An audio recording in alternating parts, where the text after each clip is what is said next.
सादर प्रणाम। मैं हूं हिमांशु द्विवेदी और आपका स्वागत है हमारी खास पेशकश चर्चा में। हमारा आज का विषय वह है जो आज सुबह से चर्चा का विषय इसलिए बना हुआ था क्योंकि स्वयं देश के प्रधानमंत्री सम्माननीय नरेंद्र मोदी जी इस विषय के संदर्भ में उत्तर पूर्व के राज्यों के साथ के तमाम मुख्यमंत्रियों के साथ बैठक कर रहे थे। हमारा आज का विषय है तीसरी लहर, सावधानी हटी दुर्घटना घटी। अर्थात कोरोना के संदर्भ में दूसरी लहर से जूझ रहा हिंदुस्तान अभी पूरी तरीके से उबर भी नहीं पाया है कि तीसरी लहर को आशंकाएं अपने आप में प्रबल हो चली हैं। देश के डॉक्टरों की सबसे बड़ी संस्था इंडियन मेडिकल एसोसिएशन ने कल बाकायदा पत्र लिखकर या प्रेस विज्ञप्ति जारी करके इस बात की चेतावनी दी कि तीसरी लहर को रोका जाना संभव नहीं है। देश में इस वक्त जो माहौल चल रहा है और पिछले 1.5 साल से पूरी दुनिया ने जो भयावह मंजर देखा है उसे देखते हुए ये कहना गलत नहीं होगा कि कोरोना की तीसरी लहर जल्द आ सकती है। मेडिकल एसोसिएशन ने इसी बात को लेकर चेतावनी दी। आईएमए ने कहा कि तीसरी लहर नजदीक है और ऐसे में टूरिज्म और धार्मिक यात्राएं कुछ और महीने इंतजार कर सकते हैं, जबकि देश के कई हिस्सों को अनलॉक कर दिया गया है। टूरिस्ट स्पॉट में लोगों की भारी भीड़ जमा होना शुरू हो गई है। मौजूदा हालात में देश में जिस तरीके से लोग खुशी जाहिर कर रहे हैं, इस बात पर आईएमए ने गहरा दुख जाहिर किया। उनका कहना था कि अभी यह समय नहीं आया जिसके अंतर्गत हम इस प्रकार का व्यवहार कर सकें। दूसरी ओर देश के प्रधानमंत्री नरेंद्र मोदी जी ने आज उत्तर पूर्वी राज्यों के मुख्यमंत्रियों के साथ जो बैठक की उसमें भी इस बात को चिन्हांकित किया और उनकी इस कोशिश का नतीजा भी अभी जब हम कार्यक्रम शुरू करते उसी समय देखने को मिला कि उत्तराखंड की सरकार ने आखिरकार कांवड़ यात्रा को इस वर्ष के लिए पूर्णतः निरस्त कर दिया। यूं तो यह फैसला 30 जून को ही मंत्रिमंडल की बैठक में वहां लिया गया था, लेकिन तमाम दबावों के चलते सरकार ऊहापोह में थी कि हम करें कि ना करें। लेकिन उत्तराखंड सरकार ने आज फैसला ले लिया कि हम इसे निरस्त करते हैं, पर उत्तर प्रदेश सरकार ने फैसला लिया हुआ है कि हम कांवड़ यात्रा को निरस्त नहीं करेंगे। लेकिन महत्वपूर्ण सवाल यह है कि इस प्रकार से धार्मिक आयोजनों को या पर्यटन स्थलों को बंद करने की जो लोग बात कर रहे हैं वो क्या इसके परिणामों के संदर्भ में वाकई वाकिफ हैं? वो लोग जिनकी रोजी रोटी इन्हीं माध्यम से चलती है, उनके जीवन पर इसका क्या प्रतिकूल प्रभाव पड़ रहा है? क्या इसकी चिंता आईएमए या देश के प्रधानमंत्री कर रहे हैं?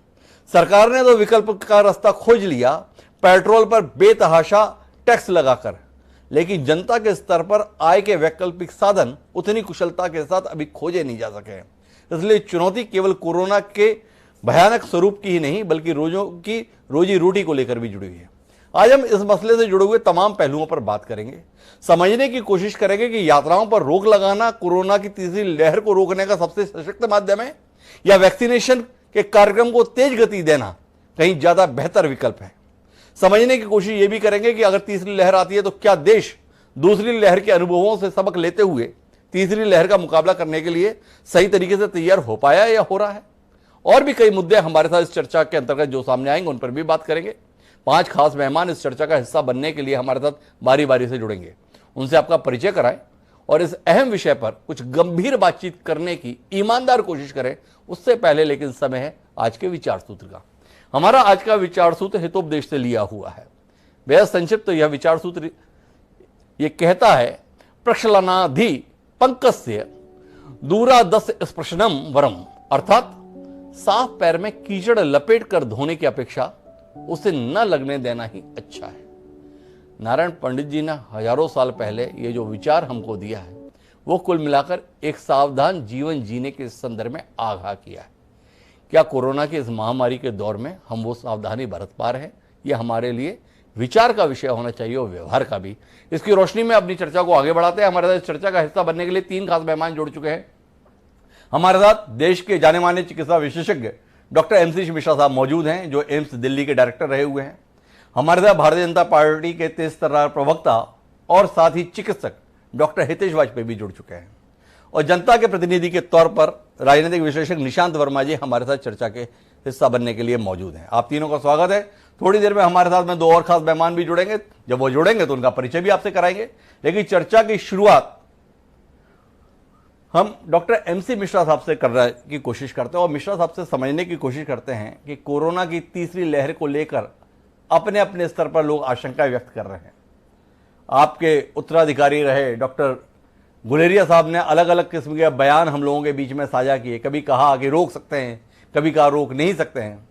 और मिश्रा साहब, अभी जिस स्थान पर हम खड़े हैं बतौर चिकित्सा विशेषज्ञ तीसरी लहर को लेकर किसी नतीजे पर आप पहुंच सके हैं? सीधा सवाल इतना ही।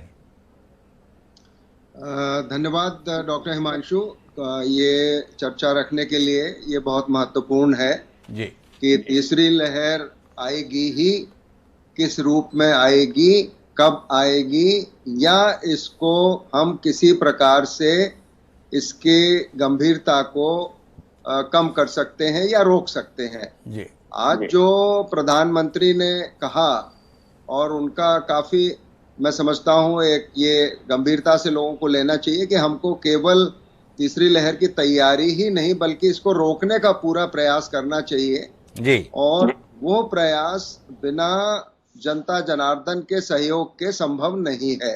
पहले भी नहीं था, अब भी नहीं है।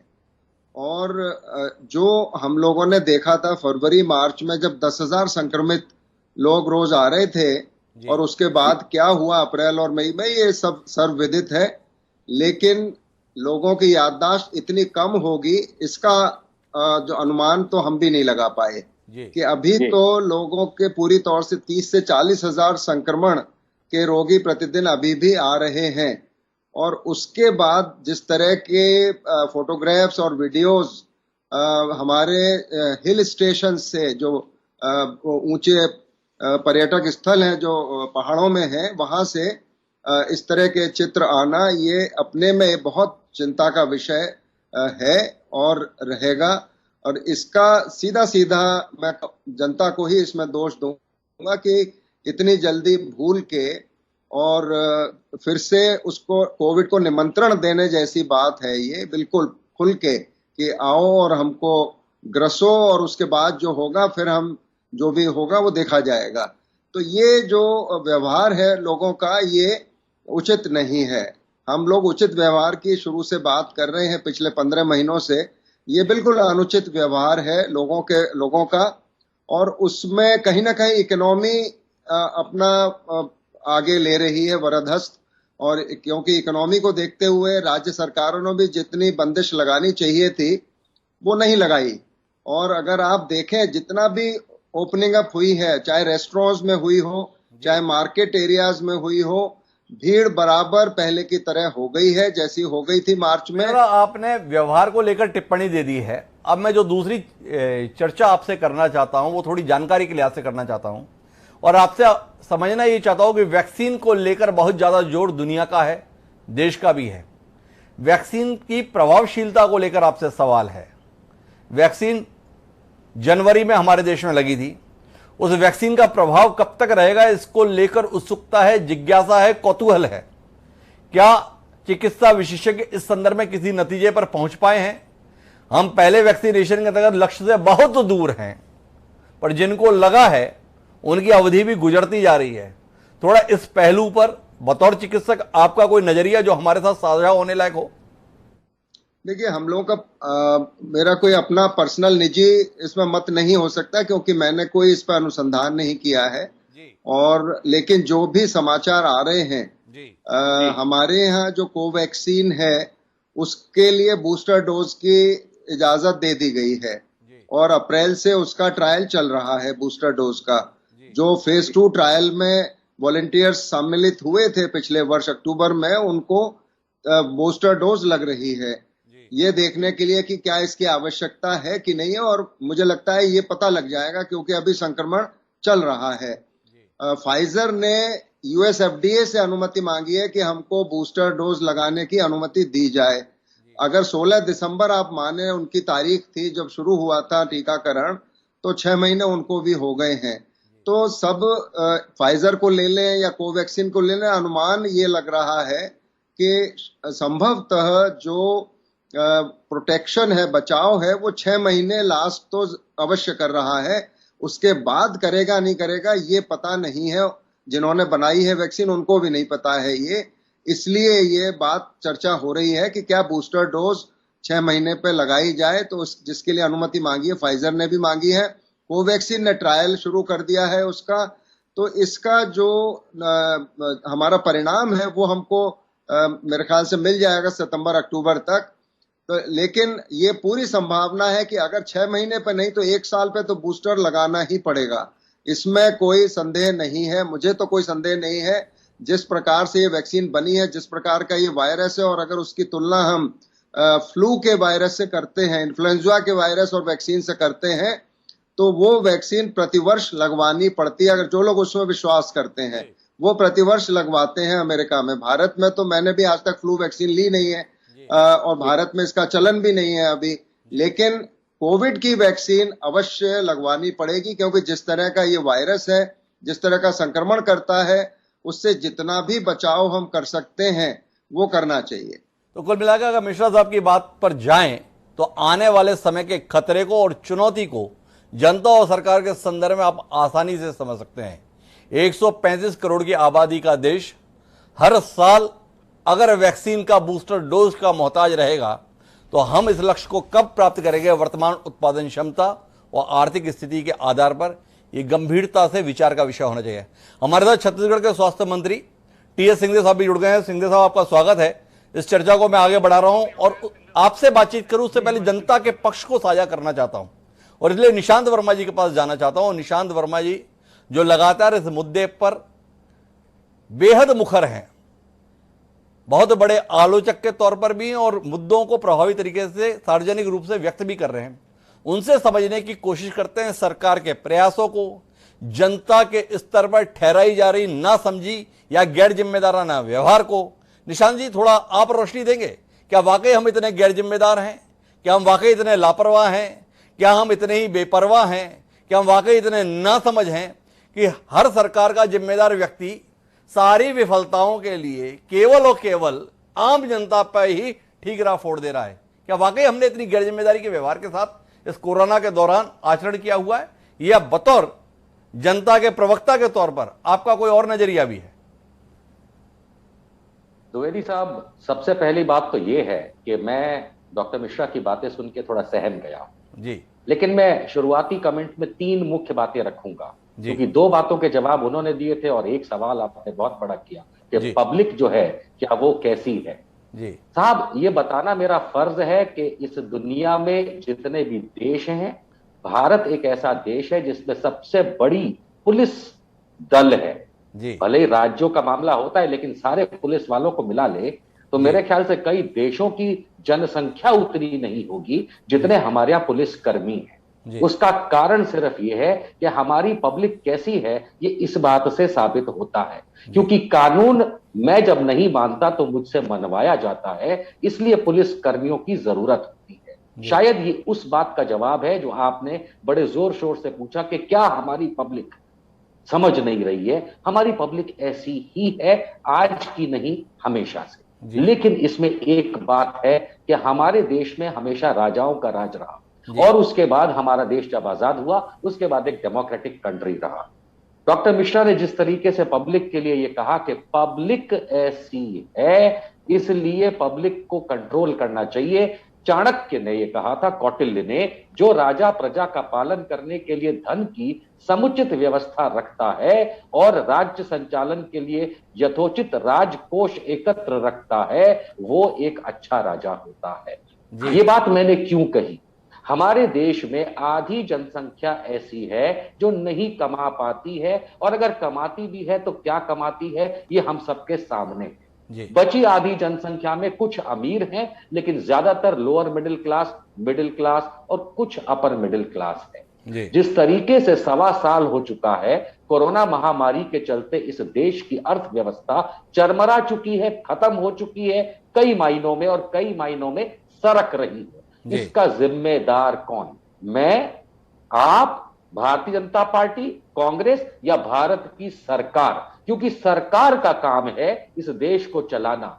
हमको कैसे चलाते हैं ये सरकार का काम है। एक बात यहां समझ लेनी चाहिए, सरकार जब नियम बनाती है तो उस पे हमें अमल करना है, ये हमारा फर्ज है। हम अमल नहीं करते आम जनता के तौर पे तो हमसे अमल करवाया जाता है, इसका पूरा ताना बाना कानूनी हमारे यहां है। लेकिन हमारी सरकार जब मन करे तब लॉकडाउन लगाती है, जब मन करे तब खोल देती है। अगर आज के भी आंकड़े देखें तो प्रतिदिन 2-2 हजार लोगों की मृत्यु कोरोना से हो रही है, ऐसा भारत सरकार की वेबसाइट मिनिस्ट्री ऑफ हेल्थ की खुद का कहना है, मेरा नहीं। मैं ये समझ नहीं पा रहा हूं कि जब आज भी 2-2 हजार लोगों की मृत्यु यदि कोरोना से हो रही है तो ये देश खुला कैसे है। मेरे देश के माननीय प्रधानमंत्री ने तो 550 मरीज पे देश को संपूर्ण लॉकडाउन कर दिया था। लेकिन हमें यहां समझना पड़ेगा डॉक्टर द्विवेदी साहब, जो जनवरी 2020 से कोरोना विश्व में हाहाकार मचाए था,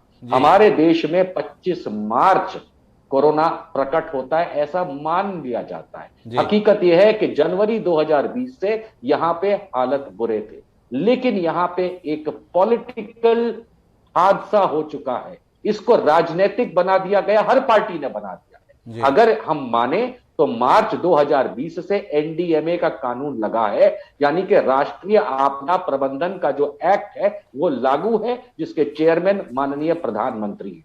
लेकिन 1.25 साल से टेलीविजन की बहस में आम जनता आपस में एक ही बात करती है, फलाने राज्य के मुख्यमंत्री ने क्या किया, वहां की कॉरपोरेशन ने क्या किया। एक व्यक्ति यह सवाल नहीं करता कि देश के प्रधानमंत्री ने क्या किया, सिवाय बातों के। क्योंकि इंडियन मेडिकल एसोसिएशन तब से लेके अब तक, जो कि 10 लाख डॉक्टरों की एसोसिएशन है, ऐसा मजाक में छोटी मोटी बॉडी नहीं है, और सारे प्रोफेशनल्स हैं, किसी की भी फेक डिग्री नहीं है वहां पे। सब ये कहते आए हैं आईएमए वाले कि भाई रेमडेसिविर का इस्तेमाल मत करो, ऑक्सीजन की व्यवस्था करो, अस्पतालों की व्यवस्था करो, टीम्स जो होती हैं कोविड केयर की उनको तैयार करो। इसका काम कौन करेगा? आप और मैं तो नहीं करेंगे, लेकिन हां, राज्यों को लेकर के बातचीत होती है। तीसरी महत्व की बात मैं कह के अपना शुरुआती कमेंट पूर्ण करूंगा। इस समय हम देख रहे हैं कि कैसे कुंभ हुआ, कुंभ के पहले मरकज निजामुद्दीन हुआ, उसके बीच में जाने क्या क्या हुआ, ये गिनाने की आवश्यकता नहीं है। इन सब को ठीक करने की आवश्यकता और काम किसका था? आपने कहा उत्तराखंड की सरकार ने यह मान लिया, 30 जून को ऐसा आदेश पारित किया। वहां के हाईकोर्ट की झिड़की के बाद उत्तर प्रदेश सरकार आज भी कांवड़ यात्रा के लिए अगर नहीं मान रही है, तो फिर इससे बड़ा और क्या हो सकता है कि हमारे देश में कोरोना पैंडेमिक से भी बड़ा पैंडेमिक हो गया है। जब दुनिया में मास्क पहनना बंद हो चुका है, हम आज भी मृत्युआंक देख रहे हैं। क्या किया जाए, क्या किया जाए? ये निशांत वर्मा जी ने कई सारे पहलू उठाए हैं, लेकिन मैं सिंहदेव साहब आपके पास 2 बिंदुओं को लेकर आना चाहता हूं। संयोग से आप एक प्रदेश के स्वास्थ्य मंत्री भी हैं और साथ ही वाणिज्यिक कर मंत्री भी हैं। कुल मिला के व्यापार से भी आपका ताल्लुक है, जो जिम्मेदारी आपके पास, और स्वास्थ्य भी है। थोड़ा समझना चाहते हैं कि सरकार अपनी विफलताओं का ठीकरा जनता के ऊपर क्यों थोपना चाहती है। मेरे पास वैक्सीन संबंधी कुछ आंकड़े हैं। भारत में अभी तक कुल 37 करोड़ डोजेस दिए गए हैं, जिसमें से 30 करोड़ लोगों को पहला डोज मिला है और कुल 7 करोड़ से कुछ ज्यादा लोगों को दोनों डोज मिले हैं। भारत की कुल आबादी 136 या 140 करोड़, उसमें से कुल 7 करोड़ लोगों को दोनों डोज लगे हैं। आंकड़ा बताता है ये 5.4% है कुल आबादी का जिनको वैक्सीनेट होना था। अगर हम 18 साल के संदर्भ में ले जाएं तो 100 करोड़ में से कुल 7 करोड़ लोगों को, 7%।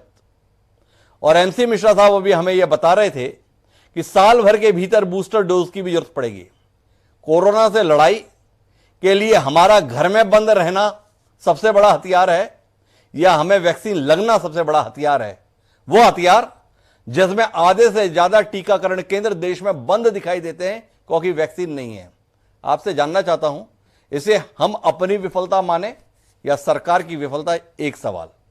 और दूसरा, आपसे समझना यह चाहते हैं कि देश के प्रधानमंत्री जी ने भी आज कहा कि ये जो दिख रहा है पर्यटन स्थलों पर भीड़ दिख रही है, ये ठीक नहीं है। तमाम लोग इसकी चिंता कर रहे हैं।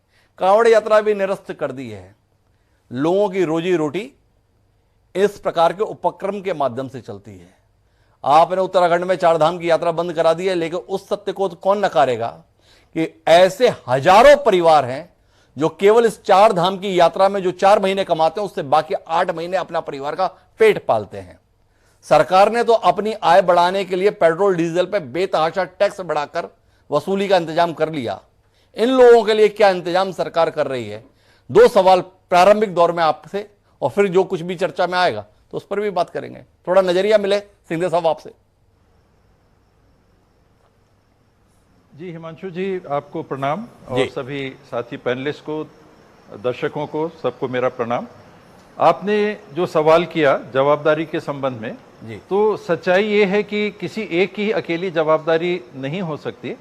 कोई भी तंत्र है वो केवल पब्लिक के ऊपर छोड़ दिया जाए तो फिर सरकार की का क्या उचित। अगर पूरा सरकार के ऊपर छोड़ दिया जाए और पब्लिक सरकार की सुझाव को, बातों को, विशेषज्ञों की बातों को ना माने या उसको तरजीह ना दे, तो स्थिति कभी कंट्रोल में नहीं आ सकती। सरकार कोई भी सरकार हो, किसी भी दल की सरकार हो, घर घर में नहीं जा सकती और आम नागरिकों को अगर अपने हाल पे छोड़ दिया जाए तो वो अपनी देखभाल नहीं कर सकते। तो हमको इसको स्वीकारना ही चाहिए कि ये साझा पहल होनी ही पड़ेगी। सरकार नहीं कह सकती कि पब्लिक नहीं मान रही इसलिए हो रहा, और पब्लिक जरूर सरकार की कमियों को उजागर कर सकती है कि ये व्यवस्थाएं आपको और करनी चाहिए थी, ये व्यवस्थाएं समय पे कर लेते, इन नीतियों को आप अपना लेते तो बेहतर हो सकता था। देखें हिमांशु जी, अभी भी जिन बातों की चर्चा हो रही है, बूस्टर डोज की चर्चा हो रही है, तीसरे डोज की चर्चा हो रही है, दूसरा डोज भी बूस्टर डोज ही है।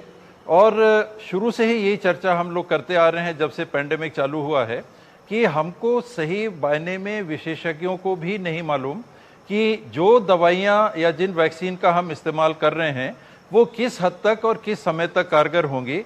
ईमानदारी अगर इसको साझा करना है आमजनों से तो हमको करना चाहिए, बेहिचक करना चाहिए कि जो रिसर्च 5 से 15 साल में पूरा करके वैक्सीन उपलब्ध पब्लिक को कराई जाती है, उसको अगर हम 5 महीने में उपलब्ध करा रहे हैं तो कैसे विशेषज्ञों की जानकारी हो सकती है कि 10 साल बाद ये डोज है कारगर रहेगा कि नहीं, 1 साल बाद ये डोज हम लगा रहे हैं कारगर रहेगा कि नहीं, पता ही नहीं चल सकता। तो एक तरह से टटोल टटोल के हम आगे बढ़ रहे हैं। वैज्ञानिकों की जहां तक समझ बनी कि ये इस हद तक कारगर होगा, जल्दी हमको इसका इस्तेमाल करना होगा वरना संक्रमण और फैल सकता है, तो वो विकल्प जिसको हम इमरजेंसी यूज ऑथराइजेशन के तहत संज्ञान देके चर्चा में लाते हैं, उस बात को पूरे विश्व ने अपनाया है, ये जानते मानते हुए, भले ही पूरी तरह से प्रसारित न करते हुए कि हमको सही जानकारियां पूरी नहीं हैं, लेकिन जो विकल्प हैं, आज तक केवल 2 विकल्प, एक पब्लिक को जानकारी देना कि अपनी देखभाल के लिए ये कदम उठाइए, ये बहुत मददगार होंगे ये कोरोना के फैलाव को रोकने में, और दूसरा हम वैक्सीनेशन उपलब्ध कराएंगे, कृपा करके समय से आके अपना वैक्सीनेशन का पहला डोज और दूसरा डोज ले लीजिए। बिना साथ चले इस काम में सफलता कभी भी नहीं मिल सकती। देखिए, मेरा जो सवाल था वैक्सीन के संदर्भ में, कहां पहुंच रहे हैं हम? 5 महीने के वैक्सीन कार्यक्रम हो गया, 6वां महीना भी पूरा होने आ रहा है, 15 जुलाई को हो जाएगा। कुल आबादी का 5.4% हम वैक्सीन लगा पाए हैं। सिंहदेव साहब, कचोटता नहीं आपके मन को यह आंकड़ा? और इसके आधार पर भी हमें भारत सरकार बताने की कोशिश करती है, देखिए दुनिया में हम कितने आगे बढ़ गए हैं, दुनिया के सारे देशों को हम पीछे छोड़ चुके हैं, दुनिया के सारे देश हमारे मुकाबले में कहीं टिक नहीं रहे हैं। क्या हम इस उपलब्धि पर मुग्ध हो जाएं या जीवन की वास्तविकता को समझें कि दिसंबर तक सब लोगों को वैक्सीन लगाने की बात हो रही थी और 6 महीने में 5%? क्या इस चिंता के संदर्भ में कोई बात आएगी? हमेशा हिमांशु जी, और परिस्थिति ऐसी के है कि मैं एक राजनीतिक दल से जुड़ा हुआ हूं, केंद्र सरकार में दूसरा राजनीतिक दल सत्ता में व्यवस्था को देखभाल कर रहे हैं, तो अक्सर जो हम बोलते हैं वो दुर्भाग्य से राजनीतिक स्वरूप में ले लिया जाता है जी। अगर उससे बच के मैं बोलने का प्रयास करूं, जिस रंग से भी लिया जाए, सच्चाई देखिए यही है, मैंने पहले भी इस चीज को कई बार कहा है कि हमसे अगर चूक हुई राष्ट्रीय परिवेश में तो प्लानिंग में चूक हुई। अगर हम ये जान रहे थे, जैसा आपने कहा कि देश की आबादी 135.7 करोड़ मानी जा रही है, और इसके लिए हमको अगर हमको ये पहले ही दिन से मालूम था, क्योंकि इसमें कोई वैज्ञानिक नहीं चाहिए इसको जानकारी देने के लिए, 8वीं 10वीं क्लास का बच्चा भी बता देगा कि इतनी आबादी को अगर आपको वैक्सीन लगानी है और देश में इतनी वैक्सीन बन रही है तो कितना समय लगेगा। जो चूक हुई वो वहां शुरू में चूक हुई कि हमने वैक्सीनेशन तो चालू कर दिया, पर्याप्त मात्रा में वैक्सीन बनाने का प्रबंध हमने शुरू से नहीं किया, अब कर रहे हैं। तो जितने देरी से हमने ये प्रबंधन चालू किया है, उतना देरी से पहला और दूसरा डोज जो लगना है नागरिकों को वो लग पाएगा, क्योंकि आखिर तो वैक्सीन की संख्या ही लगनी है जी। वैक्सीन अगर उपलब्ध नहीं होगी तो वैक्सीन हम लगाएंगे कैसे? यही सच्चाई है। हमने जो टारगेट पहले पकड़ा था वो बहुत सीमित आबादी का पकड़ा था, और उसको मान के हम चल रहे थे कि 6 महीने में पूरा कर लेंगे, और उसके बाद में शेष आबादी को हम वैक्सीनेट करेंगे। यहाँ प्लानिंग में गलती हुई है। मैं इस बात को प्लानिंग में गलती हुई ये कहना है टी एस सिंहदेव साहब का। एक विषय पे आपकी टिप्पणी और चाहिए सिंहदेव साहब, फिर मैं डॉक्टर जयेश लेली जी भी हमारे साथ जुड़ गए हैं, इंडियन मेडिकल एसोसिएशन के राष्ट्रीय महासचिव। लेकिन आपसे जो टिप्पणी मुझे चाहिए थी वो वाणिज्यिक कर मंत्री होने के नाते चाहिए थी। हर बात में कह दिया जा रहा है पर्यटन स्थलों पर इतनी भीड़ क्यों है, धार्मिक यात्राओं को प्रतिबंधित किया जा रहा है, पर जिनका जीवन इन्हीं के माध्यम से चलता था, और वो कुछ सैकड़ों की संख्या में लोग नहीं है, लाखों की संख्या में लोग हैं। होटल इंडस्ट्री तबाह होने के कगार पर है। गुमटियों के माध्यम से अपने परिवार का पेट पालने वाले लोगों के सामने भुखमरी का संकट है, और ऐसी परिस्थितियों के बीच में सरकार सब कुछ बंद कर देना चाहती है या उस पर सवाल उठाती है। एक तरफ स्वयं अनुमति देती है, पर्यटन स्थल खुद खोलती है, बाद में इस पर सवाल करती है कि देखिए ये भीड़ क्यों दिख रही है। थोड़ा इस पर दृष्टि देंगे कि आखिर आप हम लोगों से चाहते क्या हैं? खुद खोलते हैं और बाद में फिर हम ही से सवाल करते हैं कि देखिए ये क्या हो रहा है। क्या कहेंगे इसे? मैं सहमत हूं हिमांशु जी, और इसमें वाकई में स्थिति हो जाती है चित भी मेरा पट भी मेरा जी। अगर सरकार की तरफ से एक नीति आती है तो उसमें दूसरी कमियां झलकती हैं, दूसरी नीति आती है तो तीसरी कमी झलकती है। लेकिन अंततः सरकार को स्पष्ट रूप से ये निर्णय लेके नागरिकों को विश्वास में लेना ही होगा और लेना ही चाहिए कि हमारी प्राथमिकता क्या है। क्या एक भी जान बचाई जा सके तो वो हमारी प्राथमिकता है, या जान को खतरा ऐसा नहीं है कि बहुत ज्यादा व्यक्तियों की जान जाएगी। फिर भी अभी मैं सुन रहा था, आप लोग कह रहे थे कि आज भी अगर हमारे विशेषज्ञ पैनल में कह रहे थे कि 2000 मृत्यु अगर देश में हो रही है तो लॉकडाउन क्यों नहीं है। तो ये कठिन प्रश्न सरकारों के सामने आता है। एक अर्थव्यवस्था जो सामान्य रूप से पोषित करती है, एक व्यक्तिगत आमदनी का जरिया जो व्यक्तिगत रूप से प्रभावित करता है, और तीसरा पहलू व्यक्ति का जीवन, स्वास्थ्य और जीवन। ये मैं मानता हूं कि जीवन कोरोना की बीमारी में उस बहुत बड़ी मात्रा में प्रभावित नहीं होगा, लेकिन अगर ये दार्शनिक प्रश्न उठाया जाए कि हम भोजन की व्यवस्था अगर कर सकते हैं तो हमको पहले भोजन की चिंता करनी चाहिए या लोगों के जान बचाने की चिंता करनी चाहिए। मेरी भी राय व्यक्तिगत यही है कि सबसे पहले जान बचानी चाहिए, और साथ में अगर व्यवसाय कहीं नहीं चल रहा है तो ऐसे लोगों को चिन्हांकित करके उनके परिवार की रोजी रोटी ना प्रभावित हो, जो कहते हैं कि भूखों मरने की स्थिति ना आ जाए। अगर आपदा आई, प्राकृतिक आपदा आई, तो सरकार का प्रबंधन क्या होता है? रोजगार तो छूट जाता है, लेकिन भूखों कोई ना मरे तो सरकार को प्रबंधन करना रहता है, खाना इत्यादि, दवाई, बीमारी ना फैले, ये सब का प्रबंधन करना रहता है। तो मेरे ख्याल से जीवन पहली प्राथमिकता होनी चाहिए, और साथ में जीवन पे प्रभाव काम नहीं होने की स्थिति में किसी की मृत्यु ना हो जाए, ये शासन को देखना होगा। तो कुल मिला के साफ बात कह रहे हैं सिंहदेव साहब कि चित्त भी मेरी पट भी मेरी, कम से कम इस प्रकार के व्यवहार से सरकारों को बचना चाहिए। निशांत जी को हस्तक्षेप करने जा रहे हैं, एक बार उनकी संक्षिप्त टिप्पणी लेता हूं और फिर जयेश लेली जी के पास चलूंगा, और फिर हितेश वाजपेयी जी से बात करेंगे जो इस देश की सबसे बड़ी राजनीतिक पार्टी के प्रवक्ता के तौर पर हमारे साथ हैं। जी निशांत जी, आपका हस्तक्षेप। द्विवेदी जी, आपने कहा कि 37 करोड़ डोज दिए गए, 37 करोड़ डोज जी, जिसमें 30 करोड़ आपने बताया कि फर्स्ट डोज है जी। 7 करोड़ जो बचे, वो 7 करोड़ लोग डबल डोज नहीं है, वो 7 करोड़ टोटल डोज है, जिसका मतलब है 3.5 करोड़ लोग डबल डोज लेके बैठे, यानी कि 2.5 से 3% जनसंख्या ही हमारी वैक्सीनेट हुई है। अगर इसी पेस पे चले और थोड़ा सा अगर आगे अच्छा भी हो जाएगा, अगर मैं आखिरी व्यक्ति होऊंगा जिसको डबल डोज मिलेगा तो शायद 20 साल के बाद, अगर कैलकुलेटर लगाएंगे तो यही आएगा। ऐसी एक EUA इमरजेंसी यूज ऑथराइजेशन की वैक्सीन, जिसका 6 महीना या 1 साल कितना प्रभाव है ये भी नहीं पता, अगर मेरा नंबर 20वें क्रम पे आएगा तो ये पूरा का पूरा जो वैक्सीनेशन का है ये सवाल बन जाता है। IMA के लोगों का बात ना सुनना, ऑक्सीजन रेमडेसिविर से लेकर के जिस तरीके से सरकार ने IMA को फेल किया, जो कि 10 लाख डॉक्टरों का है, और आपका ये सवाल करना कि उन लोगों का क्या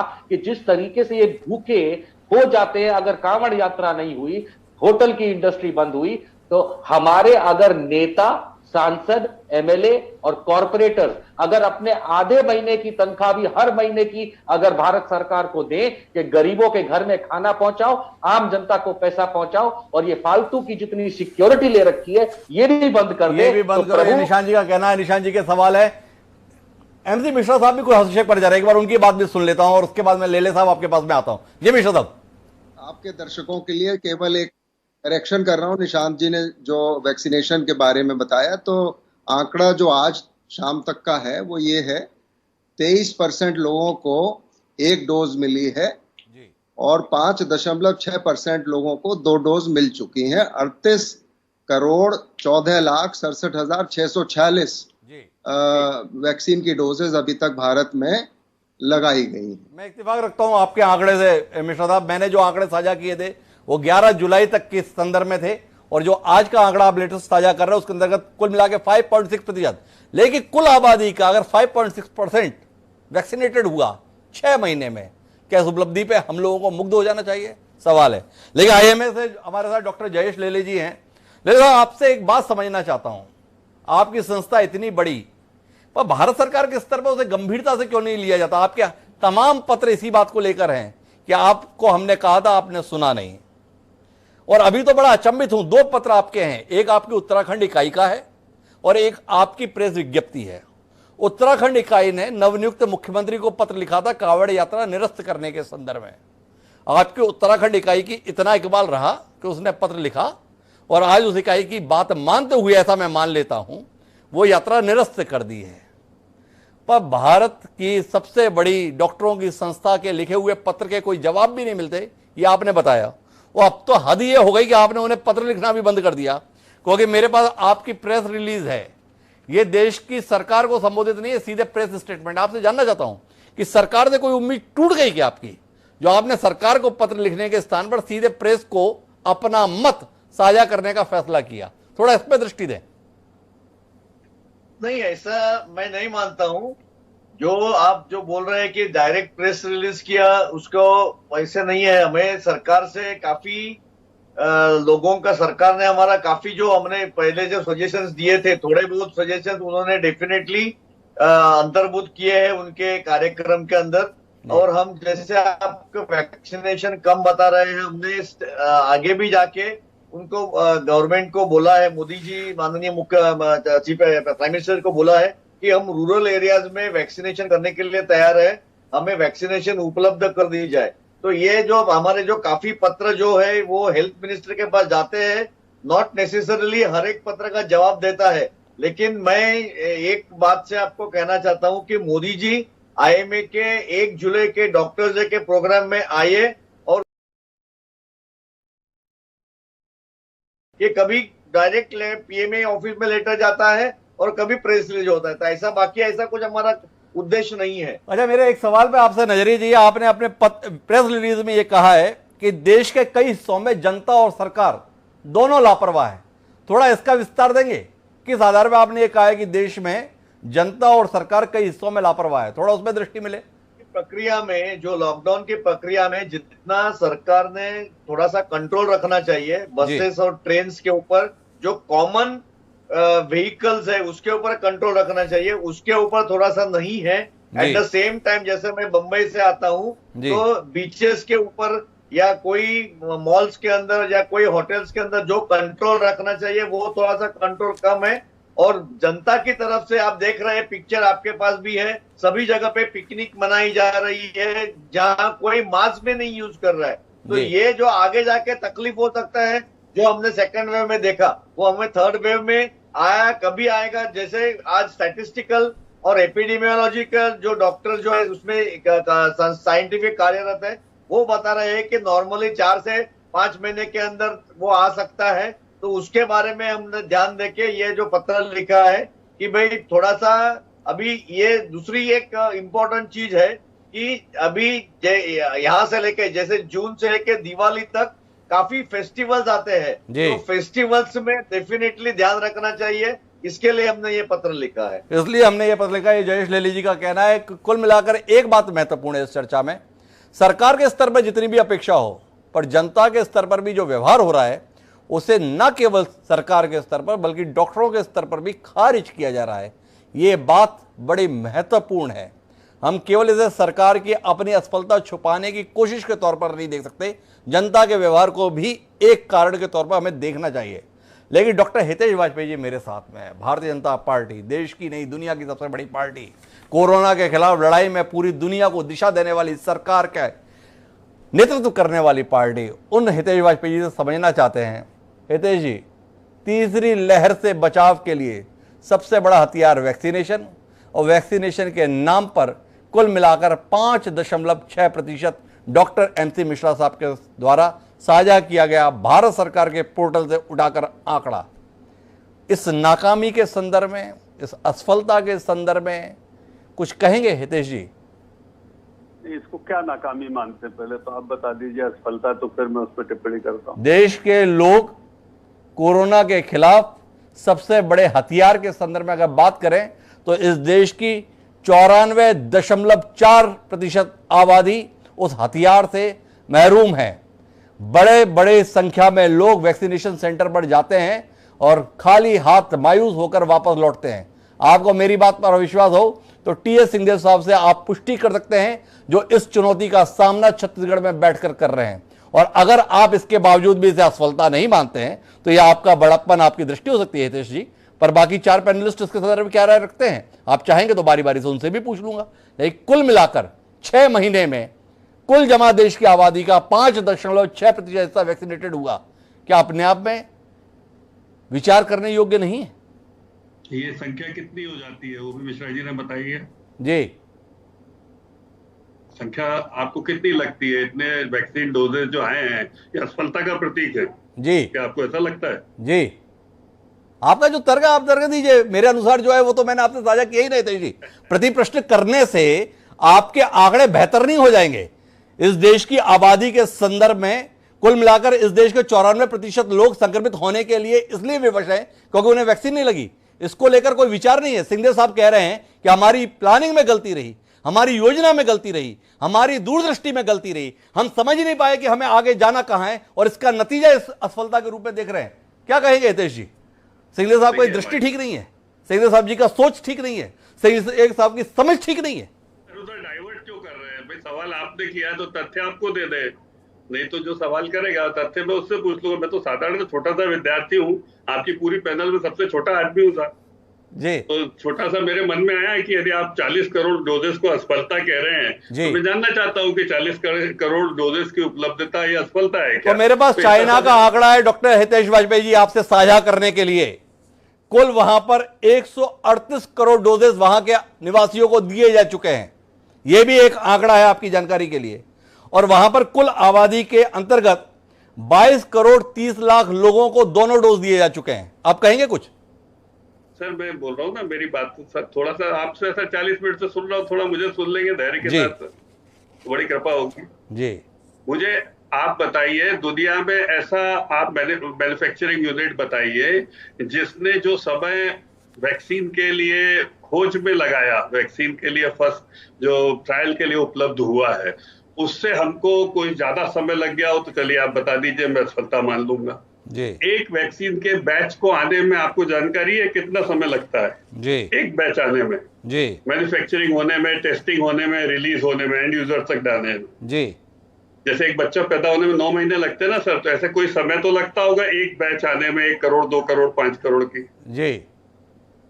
मैं बता देता हूँ 120 दिन लगते हैं लगभग जी। और हमारा प्रोडक्शन जो है वैक्सीन का, जो इन बैचेस को निकालने का प्रोडक्शन है, मई, जून और जुलाई, अब हम लगभग 13.5 करोड़ जो डोजेस हैं उस तक जुलाई में आ जाएंगे जी। और ये यात्रा हमारी कहां से शुरू हुई थी आपको पता ही है, हर मंथ, क्योंकि एक पहली जो भी बैच हम मैन्युफैक्चरिंग करते हैं, फिर मैं रिपीट कर दूं, उस बैच को एंड यूजर तक आने में 120 डेज लगते हैं जी। ये ऐसा नहीं है कि अपन ने मशीन में डाला और कल पैदा होके आ गया जी। तो पहले तो मैन्युफैक्चरिंग यूनिट बढ़ाना जी। पहले तो खोज ही करना वैक्सीन की, तो वैक्सीन की खोज करना जो नियत समय में हुई, आपके पास कोई प्रमाण नहीं है जिससे आप कह सकें कि वैक्सीन की खोज डिले हुई जी। फिर वैक्सीन की खोज के बाद आज 13.5 करोड़ उत्पादन क्षमता पैदा करना जी। जिसमें कि वैक्सीन की एक बैच आने में 120 दिन लगते हैं। मुझे तो कहीं नहीं लगता, मैं तो विज्ञान का विद्यार्थी हूँ, सब आप लोग सब राजनीति और बाकी लोग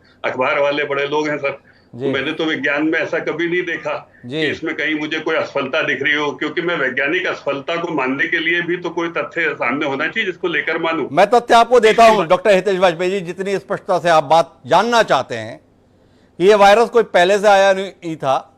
चीन के अंतर्गत इसी अवधि के अंतर्गत 138 करोड़ डोजेस जनता के बीच में पहुंचा के लगवा दिए गए। 22 करोड़ 30 लाख लोगों को दोनों डोज लगवा दिए गए। आपसे बातचीत ये कही जा रही है, इस देश की सरकार ने मार्च के अंत में 2021 में वो पैसे जारी किए वैक्सीन बनाने वाली कंपनियों को, जिसमें सब लोगों को वैक्सीन का कार्यक्रम लग सके। सिंगले साहब भी उसमें पॉइंट आउट कर रहे थे कि पहले हमारा वैक्सीन के संदर्भ में कार्यक्रम सीमित लोगों के संदर्भ में ही था, बाद में हमने इसका विस्तार करने का फैसला लिया और यही हम चूक गए। अब कहें आप। देखिए, आप सुनने ही नहीं चाह रहे हैं। फिर अब मैं दूसरा सवाल आपसे पूछ लेता हूं कि आप चलिए इस पे बात कर लिए। This virus is known since what time? दो पैनलिस्ट हैं, मेरी भूल जाइए। चलिए, मैं चूंकि राजनीति में आ गया हूं तो भूल जाइए कि मैं डॉक्टर हूं। आपको पसंद ही नहीं आऊंगा जी, क्योंकि यदि मैं डॉक्टर होता तो आप बुलाते ही नहीं मुझे इस कार्यक्रम में जी। तो आप चलिए उन दोनों से पूछ लीजिए कि कोरोना वायरस कितने सालों से, मैं भी 3 साल एम्स में रह के आया हूं, हम लोग भी वहां पर रोज वायरसेस पे काम करते थे। हमारे पास इंटर डिपार्टमेंटल कोऑर्डिनेटर मिश्रा साहब बहुत अच्छे से जानते हैं वहां की वायरोलॉजी विंग कितनी स्पेशलिस्ट वायरोलॉजी विंग है, और फ्लू वायरसेस के ऊपर, सीजनल वायरसेस के ऊपर, उनके आइडेंटिफिकेशन के ऊपर और उनके ट्रीटमेंट पार्ट के ऊपर कितना काम होता है, उसके ऊपर he is more aware than me. I was a student, he was a professor there. तो एक बार उनसे बात तो करके देखो साहब कि कहां पर चूक हुई है। ये काम डॉक्टर्स ने किया, वैज्ञानिक, कोई राजनेताओं ने थोड़ी ना किया। तो केवल कह देना कि साहब इस देश की सब पुलिस सबसे बड़ी है क्योंकि यहाँ के लोग जाहिल है, ऐसा थोड़ा ना होता है साहब। इस मतलब 130 करोड़ का देश है साहब। तो आप मान के चलिए कि जब भी आप सेवाओं को देखेंगे तो पर लाख पॉपुलेशन, पर 10,000 पीपल, कुछ तो मानक रख के बात करेंगे ना जी। कैसी बात कर लेंगे? 1.5 से 2 लाख लोग आरटीए में, रोड ट्रैफिक एक्सीडेंट में मारे जाते हैं हर साल। 1.5 से 2 लाख। तो क्या हम लोग गाड़ियां चलाना बंद कर देंगे? रोड सेफ्टी पर काम होता है, वैज्ञानिक काम करते हैं कि हम सेफर व्हीकल कैसे बनाए, सेफर रोड्स कैसे बनाए। सभ्यता अपने हिसाब से चलती है, विज्ञान अपने हिसाब से चलता है, दोनों का समन्वय करके अप्लाइड एस्पेक्ट उसका समाज के लिए लाया जाता है। तो मुझे लगता है कि यदि हम कोरोना से लड़ेंगे और उसको लड़ने की चिंता जाहिर करेंगे, चाहे किसी भी कॉर्नर की हो, जनता की ओर से हो, आपकी हमारी ओर से होगी तो ठीक है। और नहीं तो हमको भाई सरकारों से लड़ना है राजनीतिक रूप से, तो फिर लड़ते रहिए। देखिए मोनोलॉग यार, कुछ नहीं किया। सरकार जनता से लड़ सकती है, स्वयं सरकार पर्यटन स्थल खोल देती है और बाद में सरकार टीवी के सामने प्रस्तुत होकर बोलती है कि ये देखिए पर्यटन स्थलों पर कैसी भीड़ हो रही है, तो उसके संदर्भ में अगर सवाल उठा दिए तो गुनाह कर दिया, ऐसा डॉक्टर हितेश वाजपेयी जी को लग सकता है। लेकिन निशांत वर्मा जी कोई हस्तक्षेप करने जा रहे हैं, क्योंकि हितेश वाजपेयी जी तर्क के स्थान पर, अपना पक्ष देने के स्थान पर प्रति प्रश्न के माध्यम से बचाव की मुद्रा में है। पर निशांत जी के पास कुछ सवाल एक बार उनसे सुनते नहीं। हितेश जी मैं फिर आ जाऊंगा, तब तक शायद आप सोच पाए कि इन सवालों के उत्तर क्या हैं। जी निशांत जी। 2 सवाल हैं। माननीय डॉक्टर, भारतीय जनता पार्टी के वरिष्ठ नेता हितेश वाजपेयी जी, सर आपने बहुत प्यार से समझाया कि सुनिएगा तो आपको समझ में आएगा मेरा सवाल क्या है जी। डॉक्टर वाजपेयी आपने बड़े प्यार से समझाया 130 करोड़ का देश है, 120 दिन लगते हैं बैच के आने में, सब हमको समझ में आता है। आपसे सिर्फ 2 सवाल है। पहला, जो वैक्सीन आप लोगों को लगा रहे हैं, क्योंकि आप तो मानक रख के बात करने वाले डॉक्टर हैं, आप बताइए कि इसका एग्जैक्ट ना सही कितने समय तक का इफेक्ट होता है कोवैक्सीन का और कोविशील्ड का। ये पहला सवाल, क्योंकि आप डॉक्टर भी हैं और भाजपा के भी। दूसरा सवाल, आप भारत की सरकार भी हैं डॉक्टर वाजपेयी, आपने कहा रोड पे एक्सीडेंट होते हैं तो रोड पे चलना बंद नहीं हो जाना चाहिए। मैं मानता हूं इस देश में कम्युनिकेबल डिसीजेस यानी छूत की बीमारियों से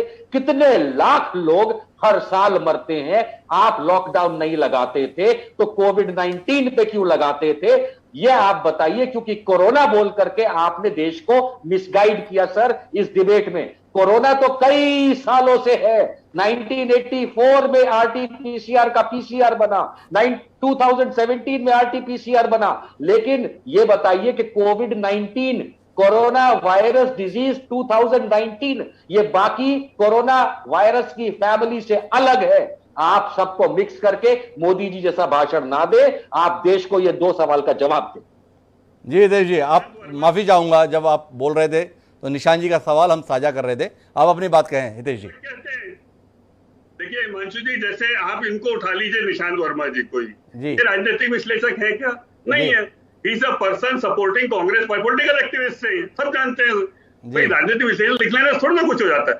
आप सोचिए ये कैसे सवाल करेंगे, तो ये सवाल वैसे ही करेंगे जिससे कि भाजपा बदनाम हो सके। इसमें कोरोना पीछे रह गया, इनका पॉलिटिकल विनम जो है वो निकल के सामने आएगा जी, ठीक है ना। तो ये ऐसे चर्चा थोड़ी ना हो पाएगी। इससे तो सिंहदेव साहब और हम लोग ईमानदार तो हैं कि हम लोग जो है वो सामने आते हैं आपके जी। ये छुप के लोग जो प्रश्न करते हैं गलत करते हैं जी। इसीलिए आप लेले साहब को देखेंगे, मौलिक प्रश्न आएंगे, मौलिक बातचीत आएगी। आप उठाकर प्रोफेसर साहब की बात करेंगे, इज अ सिंसियर प्रोफेसर, तो वो वैसी बात करेंगे।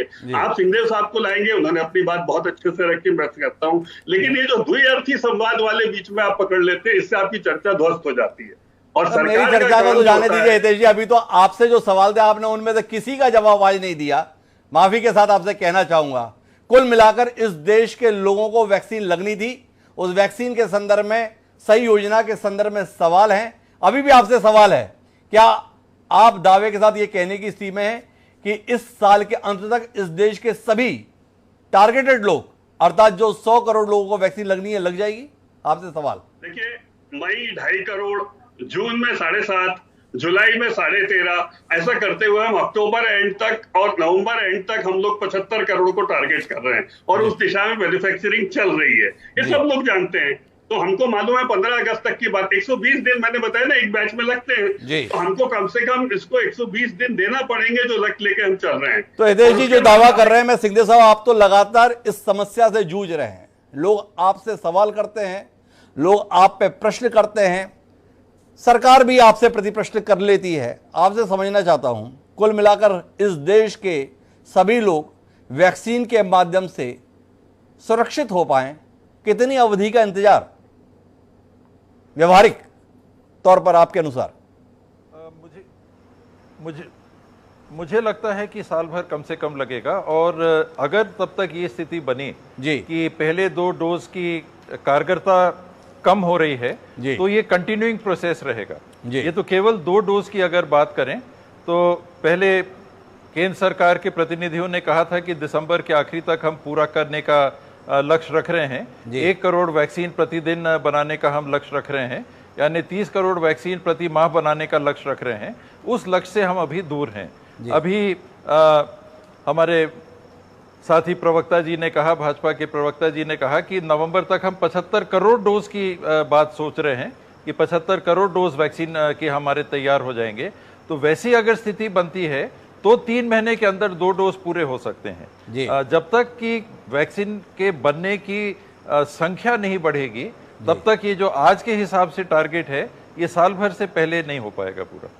एक और तकनीकी विषय है जिसमें मिश्रा साहब आपसे जानना चाहता हूं। इस समय बड़ी संख्या में लोग भटक रहे हैं सेकंड डोज के लिए। पहला डोज लग गया, कोवैक्सीन 28 दिन बाद लग जाना था, मिल ही नहीं रहा। छत्तीसगढ़ के आधे से ज्यादा जिलों में पिछले 1 हफ्ते से वैक्सीन नहीं है, कोई भी वैक्सीन नहीं है, कोवैक्सीन तो छोड़िए। आपसे जानना चाहता हूं, एक निर्धारित अवधि में जिसको वैक्सीन नहीं लगी दूसरे डोज की, उसकी कहानी नए सिरे से शुरू होगी, या जब लग गई वो अपने आप में संतुष्ट हो जाए, दूसरा डोज हो गया, कंप्लीट हो गया, सर्टिफिकेट मिल गया, ट्रैवलिंग के लिए पासपोर्ट बन गया? क्या कहेंगे मिश्रा साहब? थोड़ा इस संदर्भ में हमारी जानकारी का इजाफा करें। नहीं, ये महत्वपूर्ण प्रश्न है डॉक्टर हिमांशु आपका। और इसमें जो वैक्सीन विशेषज्ञ हैं जिन्होंने वैक्सीन का इजाद किया, निकाला, चाहे एस्ट्राजेनेका की आप बात ले लें या कोवैक्सीन की भी ले लें, अगर आप एंटोनी फॉसी से भी बात करते हैं, उनका भी मानना ये है और सभी विशेषज्ञों का मानना ये है कि बजाय इसके कि हम ये टारगेट करें कि ज्यादा लोगों को 2 डोज लग जाएं जल्दी जल्दी, हम 1 डोज ज्यादा लोगों को लगाएं।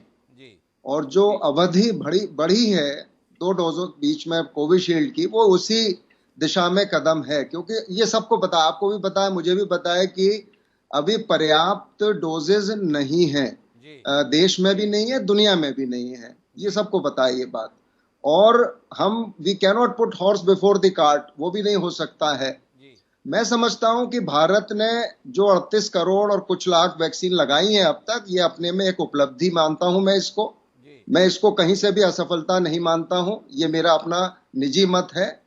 और ये भारत ने अच्छा किया है बहुत देशों के से अगर तुलना करते हैं हम, और ये सब जानते हैं इस बात को। हम लोग नहीं अप्रिशिएट करें वो अलग बात है, लेकिन आप किसी से भी बात करें विदेशों में, मेरी तो बहुत लोगों से चर्चा होती है, वो लोग इस बात को मानते हैं कि हाँ, आपका जो सोसाइटी है, आपकी जो जनसंख्या है वो कॉम्प्लेक्स है और बहुत ज्यादा है, उसमें अगर आप जो भी अचीव कर लें वो कम नहीं होगा।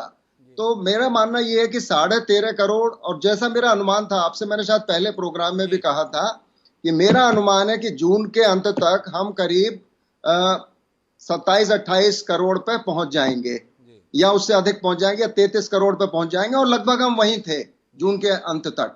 जुलाई में अगर 13.5 करोड़ डोज और लग जाती हैं तो हम करीब करीब 50 करोड़ के आसपास एक एक डोज के साथ पहुंच जाएंगे।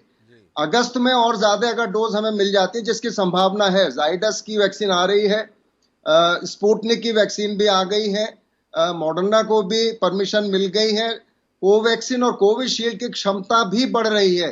जैसा डॉक्टर हितेश ने बताया कि समय लगता है, उन्होंने 3 महीने का समय मांगा था दोनों ने, और एक बेंगलोर में प्लांट कोवैक्सीन का लग रहा है, एक महाराष्ट्र में लग रहा है।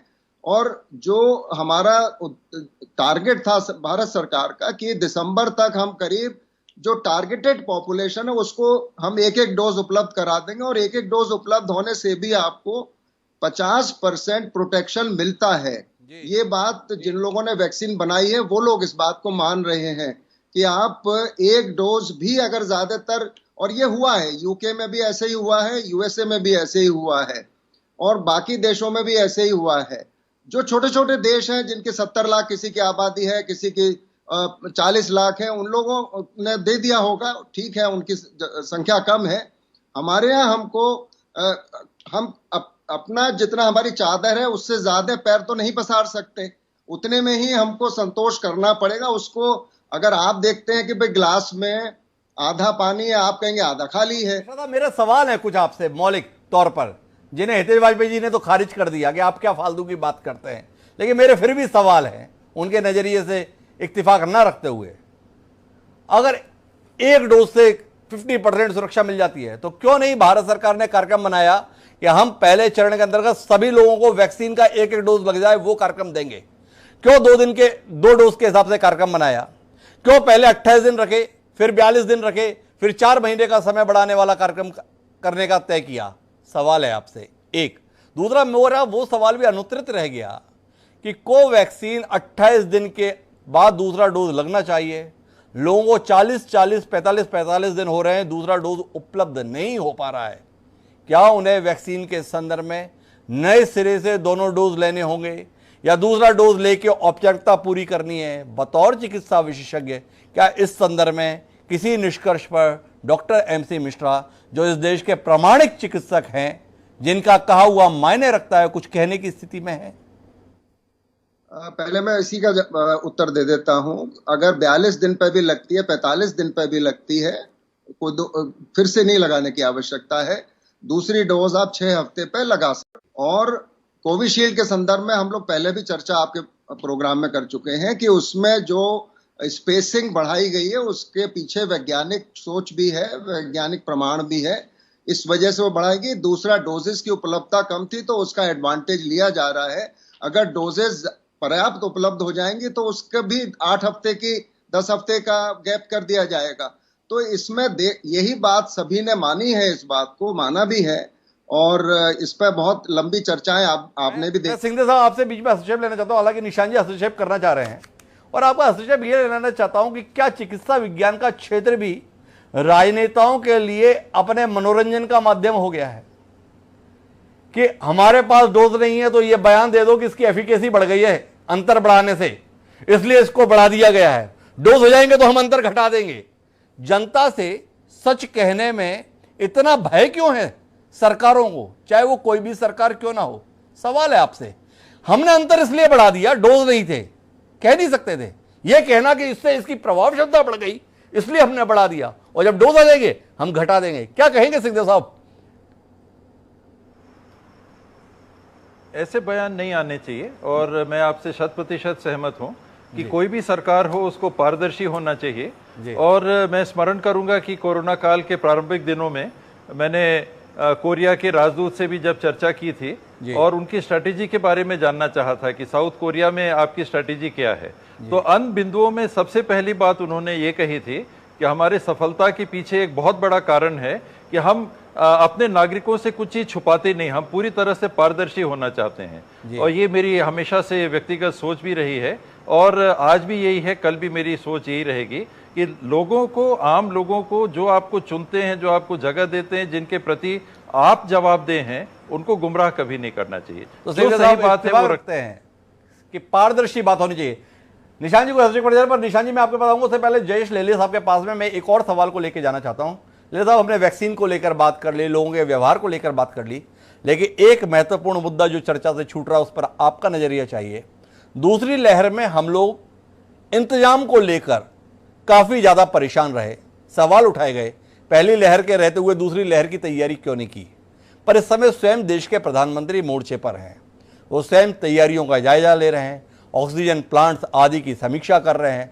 आपसे जानना चाहता हूं कि भारत के चिकित्सकों की सबसे बड़ी संस्था के महासचिव डॉक्टर जयेश लेले तीसरी लहर के संदर्भ में जो देश की सरकार तैयारी कर रही है उससे कितने संतुष्ट या कितने असंतुष्ट हैं?